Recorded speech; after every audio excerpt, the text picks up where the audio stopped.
Muy buenas tardes a todos. Podemos sentarnos.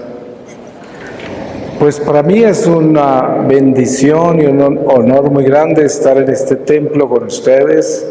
Le doy muchas gracias al Padre por su acogida y su bendición y también por su invitación. Pues estamos preparándonos para la Cuaresma y valga decir que la invitación de la Iglesia es a prepararnos de verdad, y voy a pedirle al Espíritu Santo que nos acompañe con su palabra, para que con esta palabra iniciemos una reflexión que nos ayude a profundizar en este misterio litúrgico de la Cuaresma. Y les voy a leer del Evangelio según San Mateo, capítulo 20, desde el versículo 24. Los jefes deben servir. Al oír esto, los otros 10 se indignaron contra los 2 hermanos. Mas Jesús los llamó y dijo: ¿sabéis que los jefes de las naciones las dominan como señores absolutos, y los grandes las oprimen con su poder? No ha de ser así entre vosotros, sino que el que quiera llegar a ser grande entre vosotros será vuestro servidor, y el que quiera ser el primero entre vosotros será vuestro esclavo. De la misma manera que el Hijo del Hombre no ha venido a ser servido, sino a servir y a dar su vida como rescate por muchos. Palabra de Dios.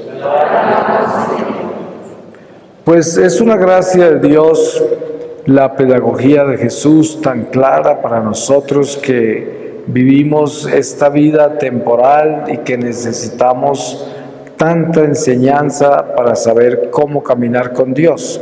En este ejemplo de los apóstoles, estos 2 que pedían pues poder a Jesús, porque ellos todavía no entendían que lo que Jesús estaba enseñándoles era para otro mundo, no era para la tierra, y ellos seguían con los pies solo en la tierra, no entendían el lenguaje sobrenatural de Jesús.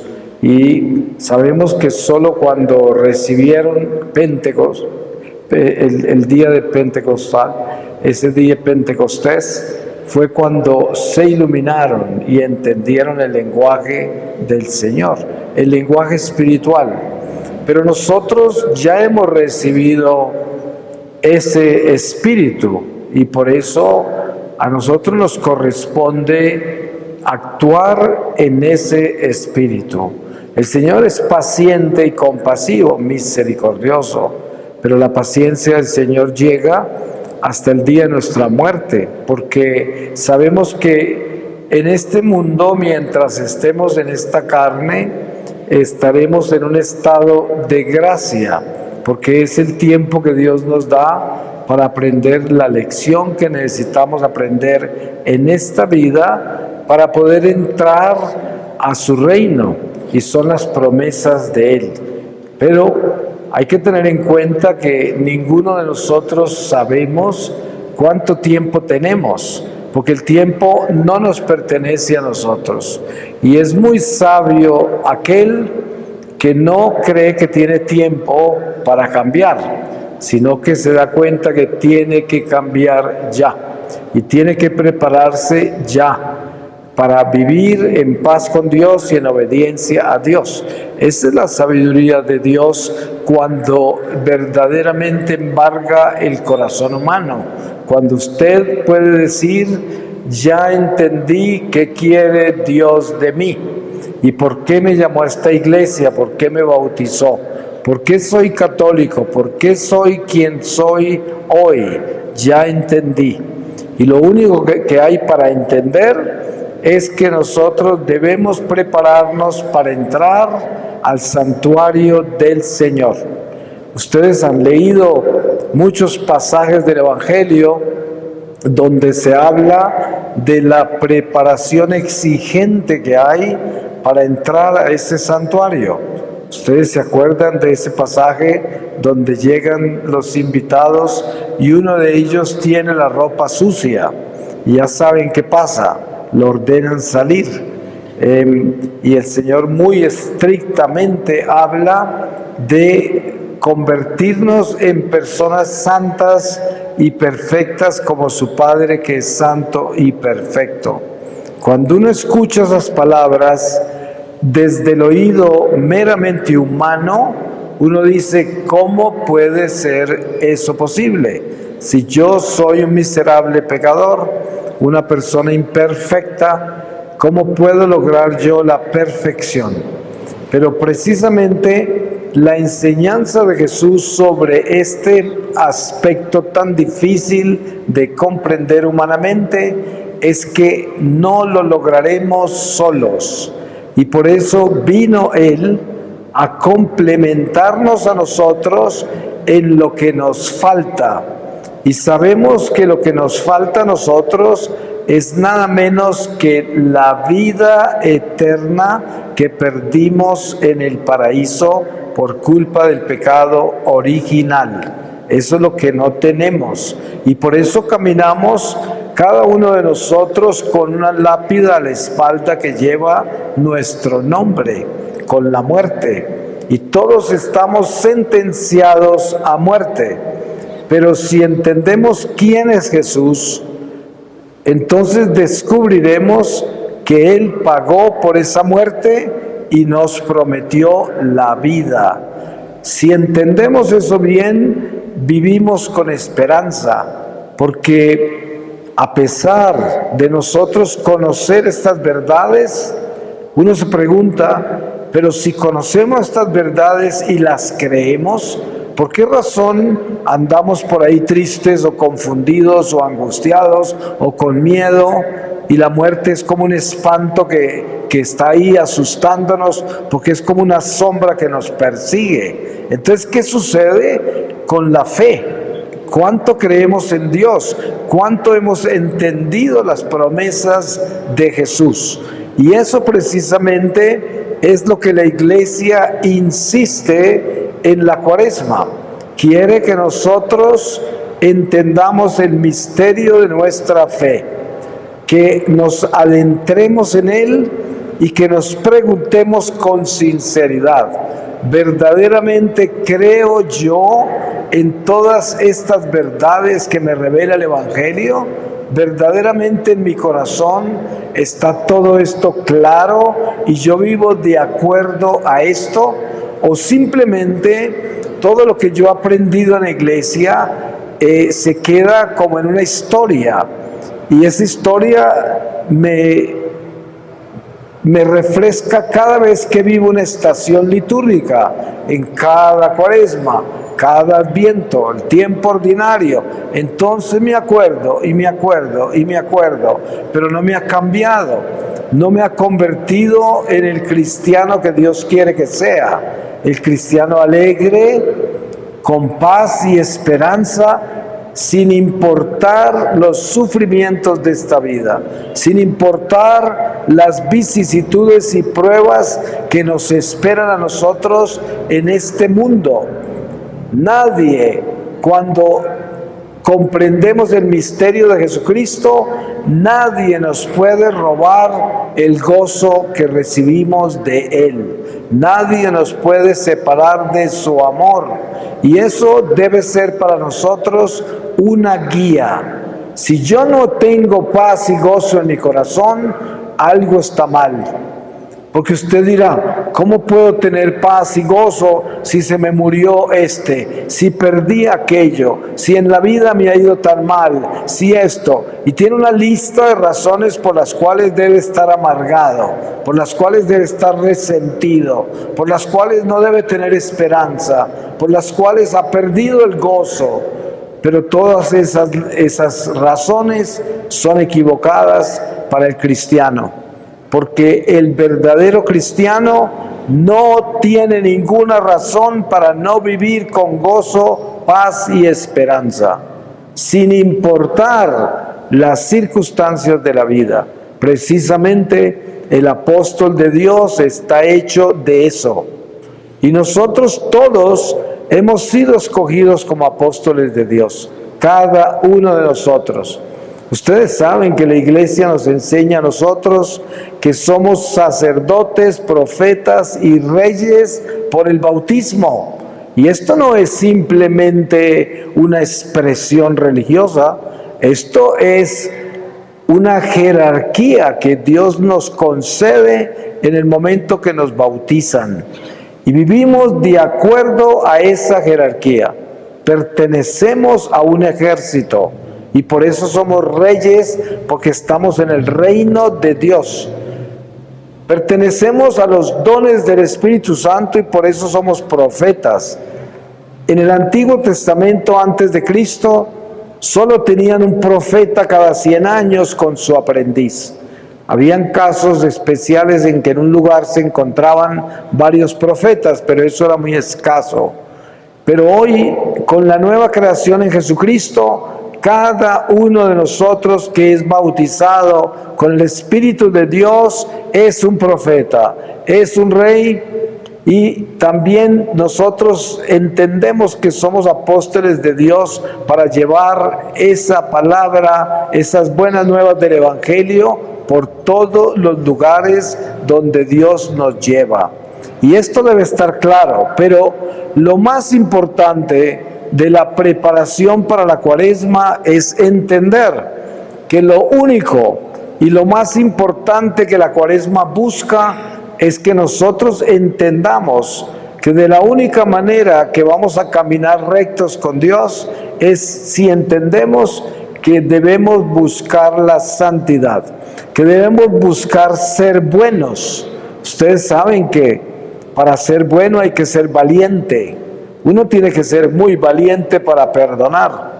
Uno tiene que ser muy valiente para ser caritativo y desprenderse de sus apegos para entregárselos a otro. Uno tiene que ser muy valiente para no envidiar, para no vengarse de nadie, para no odiar. Uno tiene que ser muy valiente para obedecerle a Dios, la ley de Dios. Se necesita valentía. El infierno está lleno de cobardes, pero el cielo está lleno de valientes. Nosotros somos llamados a ser esos valientes, a atrevernos a amar, a atrevernos a sacrificarnos. Como dice la palabra de Dios, hasta los malos les dan cosas buenas a sus hijos. Por eso, amar a quien nos ama no es nada importante, no tiene ningún beneficio.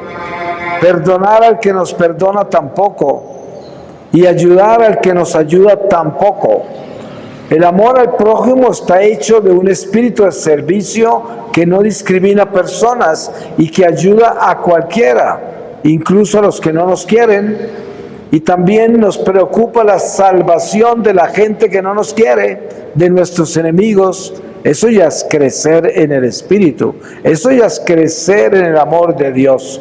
Pero todos nosotros somos llamados a crecer a esas dimensiones, atrevernos a crecer tanto que yo sea capaz de orar por un enemigo. ¿Ustedes se imaginan que usted pueda arrodillarse en un templo como este, al frente de este sagrario donde está el Señor, y atreverse a hacer una oración desde el fondo de su corazón, con toda su sinceridad, por un enemigo, por alguien que de pronto le ha hecho daño, o alguien que lo ha perseguido y no lo quiere, y atreverse a orar por una persona así? Este es el principio de un crecimiento serio en el amor de Dios. Porque si nosotros no nos empujamos a vivir esos saltos cuánticos de lanzarnos al abismo de Dios y atrevernos a hacer cosas extraordinarias, no vamos a crecer. Ustedes se dan cuenta que en el mundo la gente hace cosas muy atrevidas para hacerse famosos, para ganar dinero, para tener emociones fuertes. Cada vez hay deportes más peligrosos, cada vez hay situaciones más atrevidas por el dinero y por el poder. Y lo hacen por un reino temporal, por cosas pasajeras, por este mundo que va a pasar y se acaba. Ahora, ¿cuán atrevido es usted para santificarse, para volverse bueno, para atreverse a ganar las gracias de Dios que son espirituales y dejar de aspirar solo a las cosas materiales? Es verdad que nosotros tenemos que estar conscientes de que vivimos en el mundo material y somos responsables del mundo material, en lo que Dios nos confía, las personas que nos confía, las labores que nos confía, nuestra fe, nuestra iglesia, que es una misión a la cual Él nos llamó, y somos responsables de nuestra fe en este mundo material. Somos llamados a ser luz en medio de estas tinieblas. Todo eso es parte de nuestra vida terrenal, pero hay algo muy importante que no podemos descuidar, y es que la vida terrenal es tan solo el primer paso hacia una vida eterna. Y dependiendo de cómo damos ese paso, así es como vamos a entrar al reino de Dios. Y por eso, hoy que estamos en este templo y que estamos a 2 días de comenzar la Cuaresma, sabemos que el Espíritu Santo que está moviéndose entre nosotros en este momento nos está hablando y nos quiere decir: lo único que Dios quiere de cada uno de nosotros es que entendamos que tenemos que santificarnos. Eso es lo único que Dios quiere. Ustedes saben que la gente religiosamente se preocupa mucho de estudiar la voluntad de Dios, la divina voluntad. Y hay muchas clases, y hay muchos talleres, y hay muchos libros, y hay muchos místicos que se han dedicado a eso. Y hay gente que se embebe en eso y está metida en eso. Pero le cuento una cosa: las acciones religiosas pueden engañarnos, porque si no somos sencillos, si no vamos al grano de la verdad que debemos vivir, nos alejamos en muchas enseñanzas, en muchas lecturas, en muchos talleres que al final no nos llevan donde debemos llegar. Porque muy sencillamente la palabra de Dios dice: la voluntad de Dios, la divina voluntad de Dios es nuestra santificación. Y no debemos buscarle más arandelas a eso, porque nuestra naturaleza humana es muy astuta. Entonces, quiero descubrir la divina voluntad. Entonces me leo 20 libros, entonces voy a 20 talleres, entonces sigo al cura tal que está enseñando cómo obedecer a Dios en la divina voluntad. Y resulta que al final, ¿cuál divina voluntad? Lo que se está siguiendo es una religiosidad que no santifica al hombre y que de pronto lo hace sentir diferente a los demás y creer que los demás no están en nada si no hacen lo que ellos hacen. Esa es la distracción que el diablo trae a la iglesia. Pero miren, la guía que tenemos nosotros, la única guía, es el Evangelio. No hay ninguna otra guía. El que se guíe de otra forma se pierde. El Evangelio es claro. A Jesús vienen a decirle, en un momento dado que estaba predicándole a mucha gente, vienen a decirle afanadamente: tus hermanos y tu madre te buscan. Y Él les dice a todos y a los que vinieron a decirle eso: mi madre y mis hermanos son los que hacen la voluntad de mi Padre. Esa es la respuesta. ¿Cuál es la divina voluntad? La divina voluntad es que nosotros obedezcamos a Dios y nos santifiquemos. No hay nada más que ver con la divina voluntad. Si hacemos eso, vivimos en la divina voluntad. Porque, ¿cómo podría decir usted que usted es un esposo fiel o una esposa fiel? Que usted vive en el sacramento del matrimonio. ¿Cómo lo podría decir? Pues siendo fiel, ¿no es verdad? Siendo ese que está unido al otro.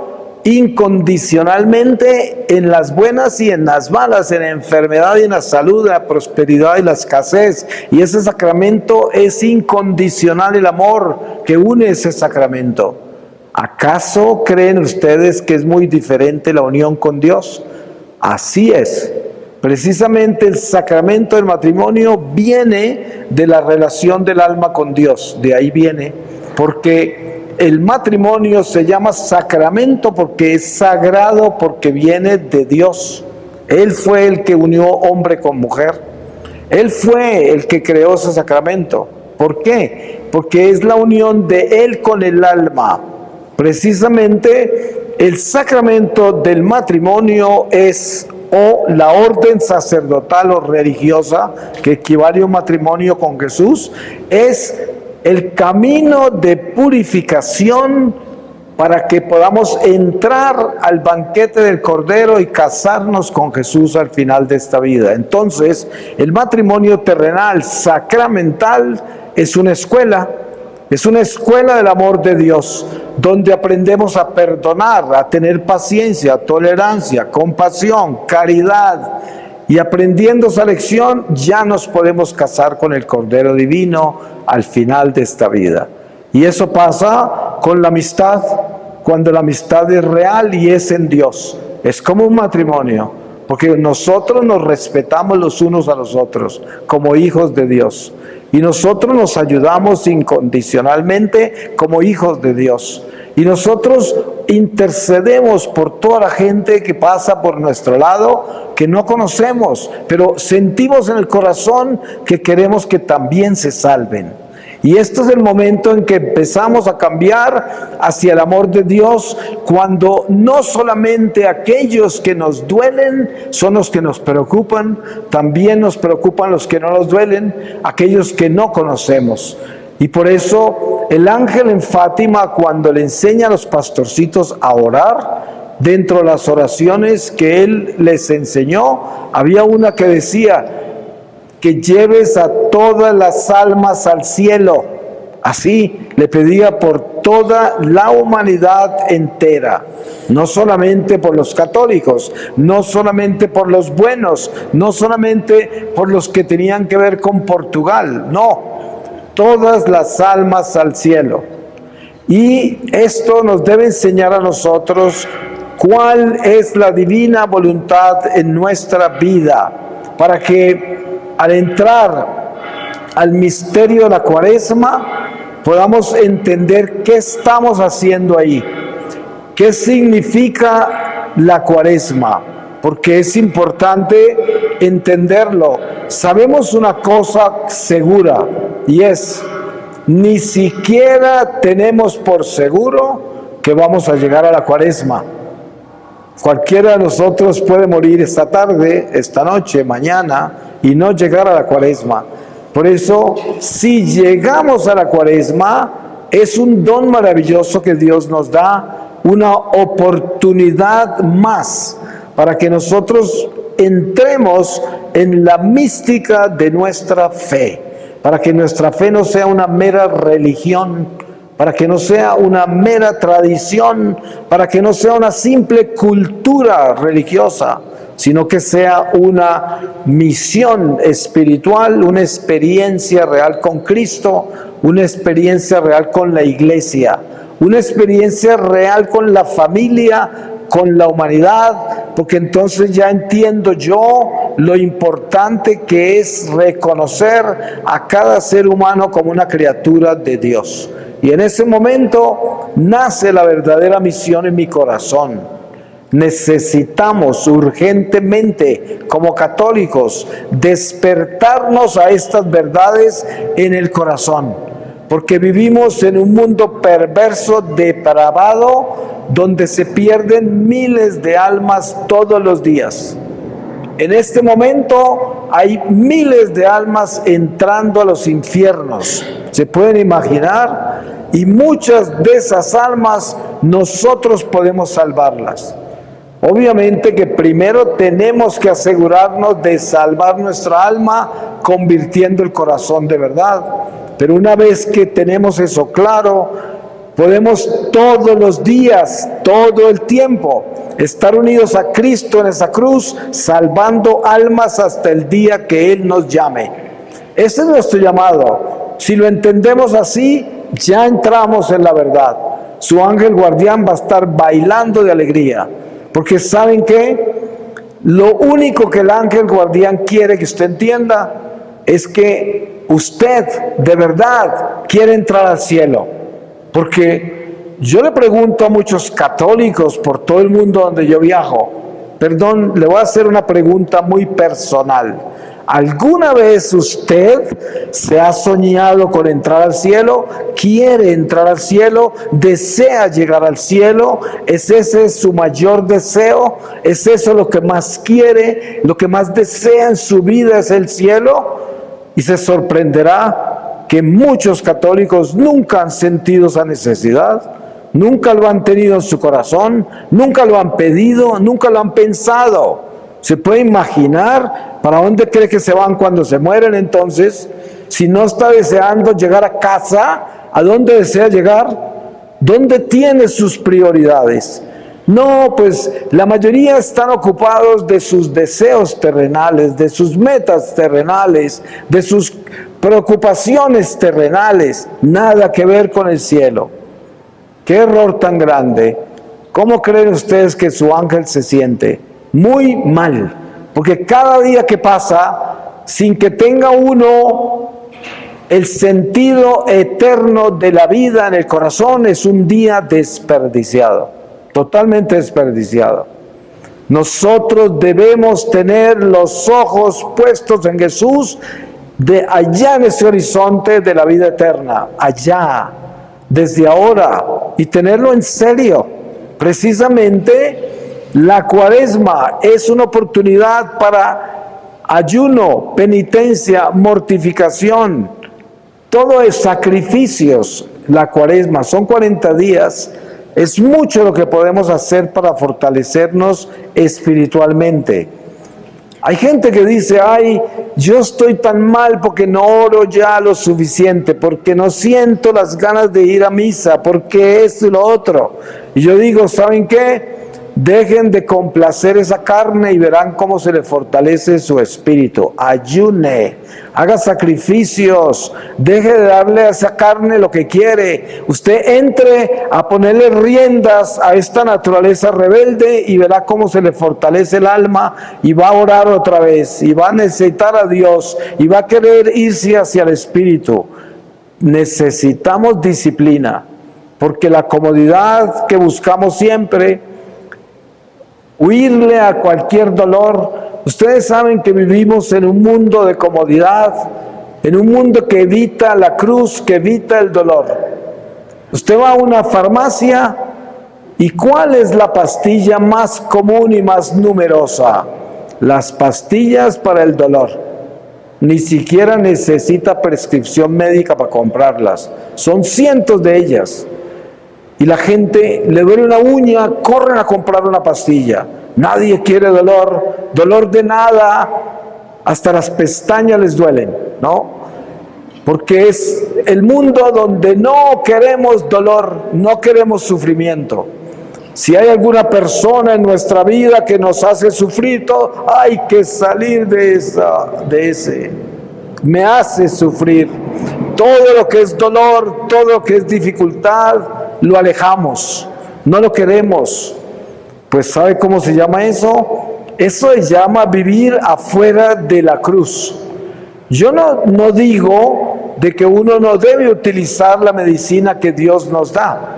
Hay situaciones en la vida y circunstancias de nuestra salud en las que necesitamos medicamentos. Es claro, para que no me entiendan mal. Pero hay situaciones en la vida con dolores que no necesitan medicamento, que esos dolores nos sirven para reparar. A veces tiene un dolor de cabeza, si no es una cosa extraña que necesite ir a urgencias, pues aproveche y ofrézcalo por las almas del purgatorio, reparando sus pecados, por cualquier intención. Así espiritualiza sus dolores, espiritualiza su camino en este mundo. Muy importante hacer eso, entrar en un estado de reparación y dejar la comodidad. Miren, hay muchas cosas que en la Cuaresma podemos hacer. Por ejemplo, sacrifique su comodidad. Entonces no esté buscando sentarse en el sofá, no esté buscando a toda hora descansar, porque se cansó, porque dio 20 pasos y hay que sentarse media hora. No esté pensando en dormir tantas horas, apenas abra sus ojos a la hora que sea, sálgase de su cama y busque huirle a la comodidad, por lo menos durante la Cuaresma, y se dará cuenta cómo todo esto fortalece el alma, fortalece el espíritu, porque entonces le ponemos riendas a este animal. Tenemos que saber y acordarnos todos los días que esta naturaleza carnal es un animal racional y que este animal racional necesita disciplina. Usted no puede dejarle hacer todo lo que quiera. Este animal quiere siempre descansar, no quiere dolor, quiere tener todos los placeres del vientre, porque es como el vientre se convierte en un dios, se convierte en un ídolo y lo adoramos con comida, con placeres, y así en esa forma vivimos más en la carne que en el espíritu. Y por eso la Cuaresma se convierte en una oportunidad para fortalecer el alma y para someter la carne. Muy importante, la carne es un don precioso porque Dios nos dio esta vida y tiene carne y espíritu y debemos cuidar de los dos, pero debemos estar muy prudentes acerca de esta disciplina porque hay que cuidar esta carne como el templo de Dios, pero al mismo tiempo no olvidar que el alma también necesita alimento. No hay nada más peligroso que un alma desnutrida. Un alma desnutrida tiene un corazón endurecido, un corazón de piedra. Un alma desnutrida no puede amar, no tiene fuerza para amar, no tiene fuerza para servir, porque no siente el impulso de dar nada, por eso no puede servirle a nadie. Un alma desnutrida no puede perdonar, no es capaz, no tiene fuerza. Por eso es importante alimentar el alma, y el alma se alimenta con estas disciplinas espirituales, y por eso la Cuaresma se convierte en un don maravilloso, una oportunidad extraordinaria para hacer lo que la Iglesia nos enseña. Miren, hay gente que vive siguiendo toda clase de personas que los mandan a hacer sacrificios y ayunos y cosas y consagraciones y todo eso es bueno, pero les digo una cosa: si uno fuera un católico obediente y sencillo, haría lo que la Iglesia enseña y solo con eso usted se santifica.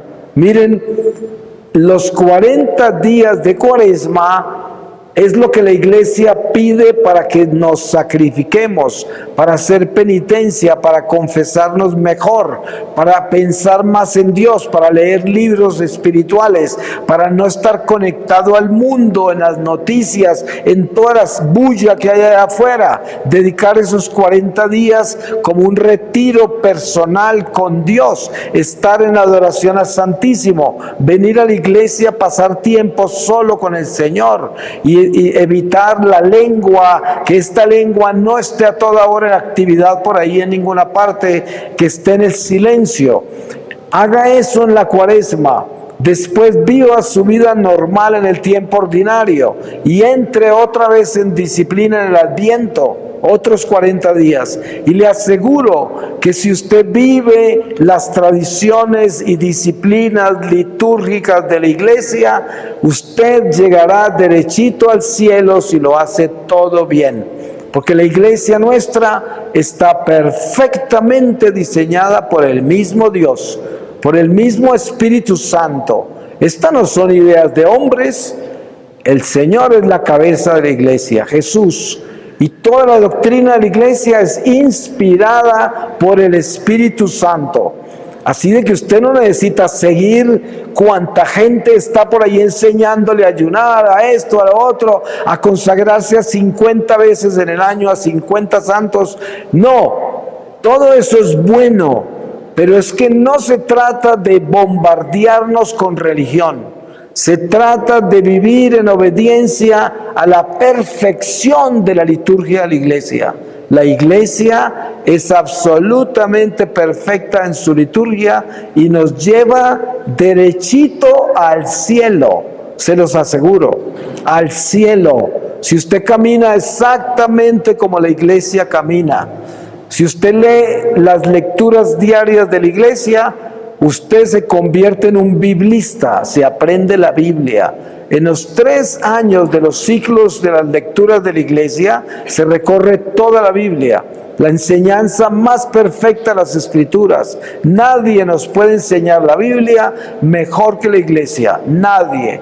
Ustedes saben que hay gente ignorante que creen que en la iglesia católica no estudiamos la Biblia.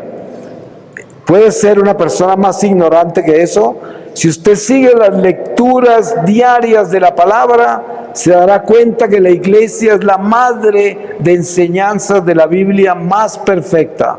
La iglesia nos enseña. Así de que si usted lee todos los días las lecturas de la iglesia, si usted sigue la liturgia de la iglesia todo el año, usted está caminando derechito. Pero obviamente que no se trata solamente de prácticas religiosas, también necesitamos estar cambiando este corazón. Ustedes saben que la vida nuestra en Dios está adentro de nosotros, en el corazón. Por eso Jesús era tan radical con los fariseos y los escribas, porque ellos eran todo externo, todo lo de afuera.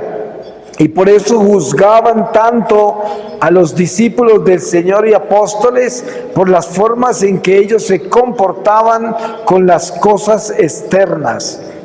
Y ustedes han visto que tenemos mucho de eso en la iglesia hoy, mucho fariseo. Mucha gente que vive pendiente de juzgar a todos los demás, a ver cómo se arrodillan, a ver cómo reciben la Eucaristía, a ver cómo se santiguan o persignan, a ver qué hacen con esto, a ver qué hacen con aquello. Eso, pero no están pendientes de eso que tienen aquí adentro. Son solo jueces porque solo miran las cosas externas, nada más.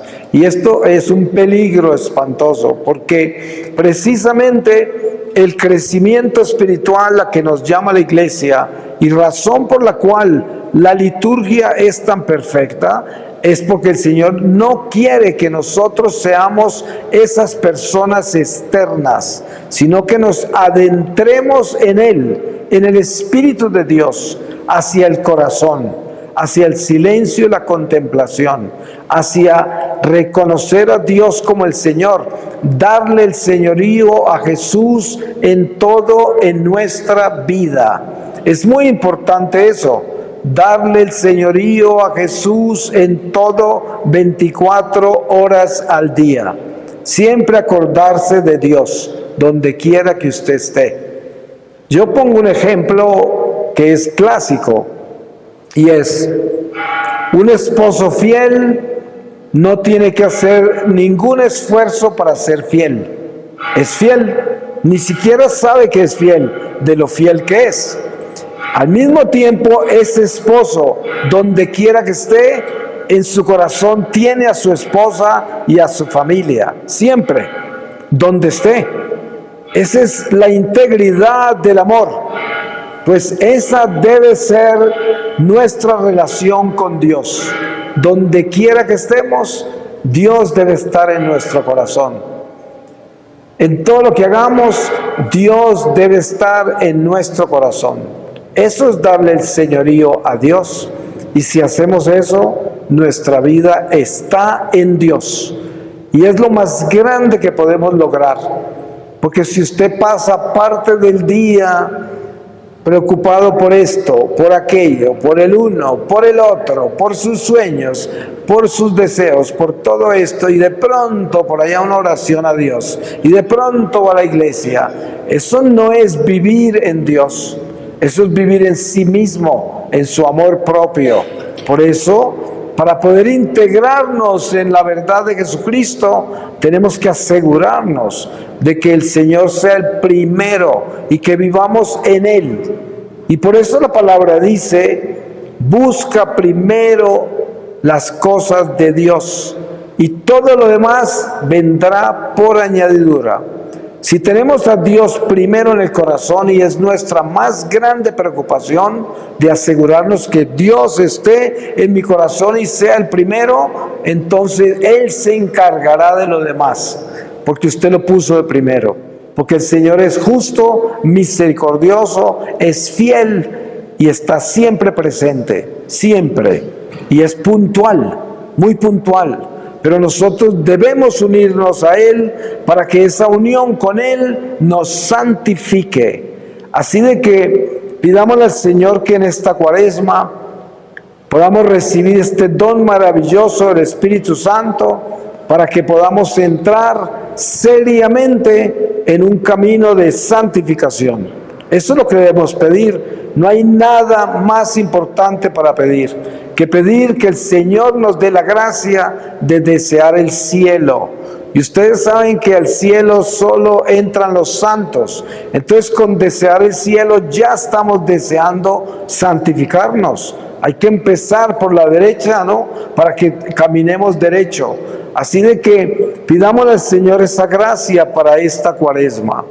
Voy a terminar con esta lectura de la segunda epístola a los Corintios, desde el capítulo 13, versículo 1 en adelante.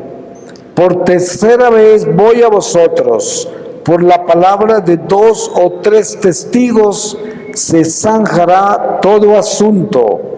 Ya lo tengo dicho a los que anteriormente pecaron y a todos los demás, y vuelvo a decirlo ahora que estoy ausente, lo mismo que la segunda vez estando presente. Si vuelvo otra vez, obraré sin miramientos, ya que queréis una prueba de que habla en mí Cristo, el cual no es débil para con vosotros, sino poderoso entre vosotros. Pues ciertamente fue crucificado en razón de su flaqueza, pero está vivo por la fuerza de Dios. Así también nosotros somos débiles en Él, pero viviremos con Él por la fuerza de Dios sobre nosotros. Palabra de Dios. Pues yo le doy muchas gracias a Dios por cada uno de ustedes, por sus familias, por lo que traen en su corazón esta noche. Y le pido a Dios que bendiga sus corazones, sus intenciones, que sean para la gloria de Dios y para la salvación de sus almas. Y sobre todo, que en esta Cuaresma, si el Señor nos la da, nos la concede, que esta Cuaresma sea un camino de verdadera santificación y un verdadero deseo de llegar al cielo. Amén. Amén.